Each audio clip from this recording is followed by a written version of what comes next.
oli ku Bokati TV. Leero enkya ne luli Bokati TV. Ate naye erabidde nti yakwatira omwana ku nnyonyi alinayo emisango egijje. Musajja gw'olowooza nti gw'olina amaanyi newa n'emmundu newa ng'olina n'abakukuuma tekikutaasa ebigambo bye twogera butakutuukako bino bijja kutuukako.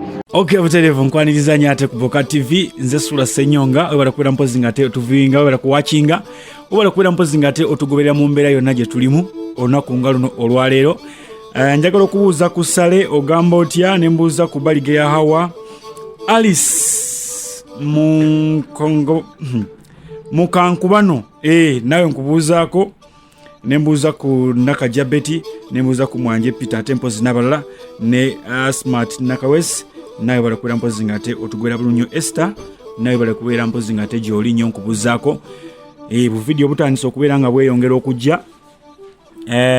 Olunaku olwaleero ngenda kuwa ku lutalo lwa Pastor Ssenyonga ate mpozi n'olwa Mondo Mugisha.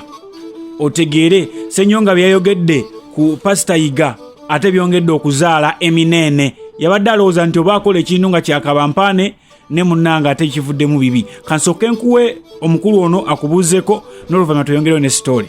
Assalamu alaikum wa rahmatullahi wa barakatuh. Mugamba mutya ba all members of Bokati TV. Mwebale kubeerako, mwebale kuwekuumira ku Bokati TV, mwebale kusubscribinga Bokati TV. Amanya n'eddoboozi Kayongo Abbas nga nsinzidde wano mu kibuga ekya Lusaka, Zambia. Nsinzidde wano mu kibuga ekya Lusaka, Zambia. Babuuzaako bannaye mujebaleko bamutubirako bamikwana abali e Uganda, mwebale kweberereramu Timo Bobby namwe mbabuuzaako bamikwano bannaye twebereremu. Bokati TV mwebale kukikuba bannange, mwebale tubeerererawo bannaye tubeerayo nga tubalowoozaako abantu baffe abali e Uganda. Mami wange nkutumidde nnyo, osinzidde awo e Mayuge.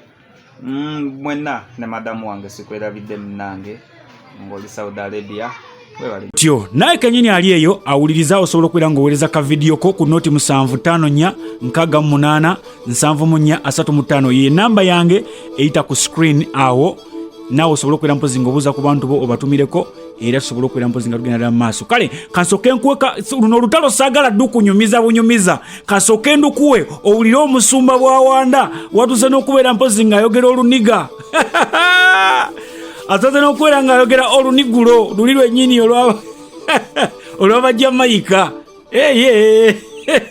Luno lujja kutunyumira. Kansooke ka video kano nebanga alina ebibiri akola at this moment tebimugwana kubanga bimwogerwako. Omuntu yena tosobola kubanga gwe mulamuzi ye bannange lwaki abasumba lwati boogera naye ono omusajja yajja ate naye erabidde nti yakwatira omwana ku nnyonyi alinayo emisango egijje. Musajja gw'olowooza nti gw'olina amaanyi newa n'emmundu newa ng'olina n'abakukuuma tekikutaasa ebigambo bye twogera butakutuukako bino bijja kutuukako. Naye ekisembayo Ssenyonga yaggwa naye kuno kwayagala okuzuukirira yaggwa abantu badduka ne bagenda. Kakati saawa zino ne waleekaana atya Ssenyonga kyebakoze kyakuziise waba tikijja kujjayo igasi ogenda okwambukira. Naye tukuddamu nti oswadde obukyayi enge akasajja ku mutima, olina akatimatima, olina olutimatima lwe bayita kongo, dangu, mpandulu, otolina gy'osula mu nsi. You have no place in heaven. Lekera kusalira banne emisango kubanga naawe tayimu yejja.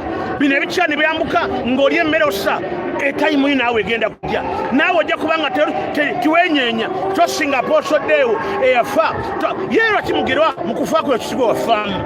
Bwe kisigwa wafaamu accident akasajja kalina omutima mubi naye nkasabire Katonda akasaasire naffe amanyivu Mukama atusaasire. Naye kisinga byonna Pastor Yiga w'omula mirembe tukwagala nnyo era tukwagaliza obulamu obulungi eyo gy'ogenze. The English Bible. I think Pastor Yiga has been one of the best preachers that made our hearts happy and merry, and we must understand that it's not a joke. And seriously and honestly, how can another pastor come out celebrate the death of another pastor? Even the heathen don't do that. Even the witch don't do that. But the witchitic spirit that you have in your head has completely defined who you are, where you are, what you are going to be, and who you will be. And because of that hate, I want to assure you, my brother Senyonga, your time is numbered. God is looking at you. I may not have a gun, I may not have power, but we have a God that we call upon. He has no respect for people. You have no tithe of heaven. I promise you one single day. Some things you have said today, you reap them tomorrow. You cannot celebrate the dead. And I call upon all born-again Christians. This is not a way of life. We don't condemn the dead, and we don't speak evil against the dead. But in authority that God has given us, we shall endeavor to consolidate our discipline in times as this. But when we see Senyonga anywhere, whether on party or on wedding, make a noise. Woo! Kasaja kako kasenyomo kase.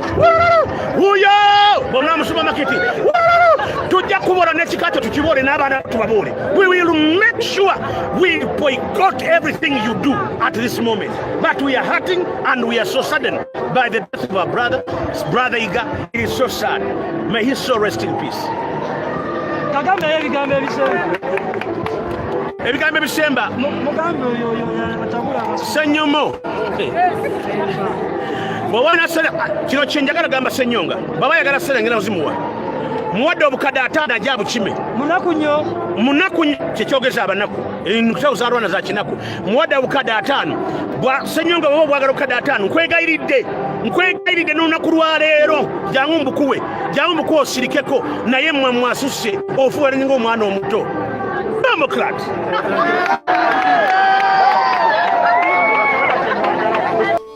Olwo lutalo luliwo kati.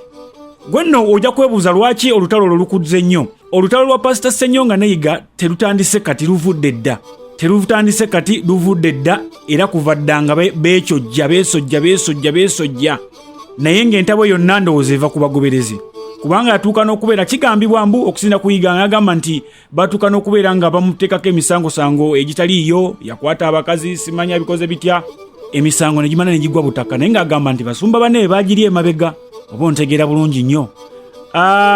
Kigambibwa Senyonga entalo zaalwanye nnyingi nnyo kuba yatuuka n'okulwanako era ne Pastor Kakande. Abantu abo bo bombi abatwalanga abatabadde basumba abatuufu. Naye yatuuka n'okulwanako era ne Pastor Kakande n'atuuka n'okugenda n'agula ettaka erinaanaganidde ddala poloti ey'Akakande nga ensonga yaalyo tayagala onaagule yeegaziye. Yabaza nti oli atunda neighbor we nti atunda oli agenda gula kutugeza obukadde nga 5 ye najja n'alidabolinga n'aligula obukadde 10. Kati eyo yembeera eriwo. Lutalo lujja tunyumira abaffe njagala onterewo mu comment awo lutalo lwa byanfuna lutalo lwa byansimbi oba ye omuntu bw'abanga afudde ng'omuwalana ne mu ntaana gyali era otuuka n'omuwalanirayo oyagala wa abeerewa. Kubanga mwawulidde bulungi nnyo statements omukuluze yakoze Senyonga bwe yagambye nti neewuunya abakaaba simanyi lwaki bakaaba kubanga Pastor Iga abadde mukozi wa byambiyone mukozi wa bikolobero akwata abakazi yafudde na siriimu abantu bangi basiize siriimu. Ebyo bigambo bya Senyonga si byange wadde nange nze Senyonga naye ate oli yeyo musumba nze ndi musiraamu. Kakati ebigambo ebyo n'atuuka n'ayongerezako n'agamba nti wabaddewo abakyala be yazaalamu abaana nga tabalabirira naye bwe wabeerayo mwenna wenna alina abaana mubaleete nze nja kubalabirira oba ontegeera bulungi nnyo. Kakati omuntu ne yeebuuza lwaki yandibadde agenda mu maaso n'okwogera ebigambo ebyo bwe bityo ku ssaawa eno ng'ate omuntu amaze okubeera ng'afa newankubadde babadde n'entalo zaabwe era zigendere ddala mu maaso. Abaffe kinyuma abasumba okulwanagana kuba ndabye abasumba bangi bazze mu kukungubaga. Nalabye Bujingo yabaddeyo, Pastor Bugemba abaddeyo, kati Mondo huyo mumulabye, Pastor Kyaze naye yakoze statement. Abasinga nno nga basumba kibenyumirizaamu muyiga nti abadde abulira enjiri ye inefane we era nga nabe banyumira nti abadde akola komedi we n'abanyumira era kye kibadde kitwalayo n'abantu bano ababulijjo kuba obadde ogoberede kyakiyayiga ebadde mu bantu babulijjo tebadde mu nnyo bano bakiraje abo baani abo balina ku masembi obakya ebadde mu bano bantu babulijjo nti ne bwe yandibadde kale nti wakukunganya kasente era ebiweewaayo yabadde mu nnusu 1,500 1,200 sibe bano mbu ate weereza 10,000 weereza 5 weereza mmeka kakadde yiba bwatyo yegundiemu abadde atambulya bwatyo. So kati ebyo bisobola okubeera nga tufunira olunaku nga luno olwaleero, teweerabira okubeera mpozi ng'oweereza eddoboozi oba ka video ko kakwate ng'okalikodinga awatali noise oba awatali music background, obeere mpozi nga te okampeereza, nja kubeera mpozi nga te nkateekayo wano wenyini ku Boka TV, abantu naye bakulabeko osobola okubeera ng'otumira ku ggwanga lyo n'abantu bonna famire yo. Tuva ku Boka TV, nze Sula Ssenyonga. Boka TV oli ku Bokat TV leero enkya ne luli. Bokat TV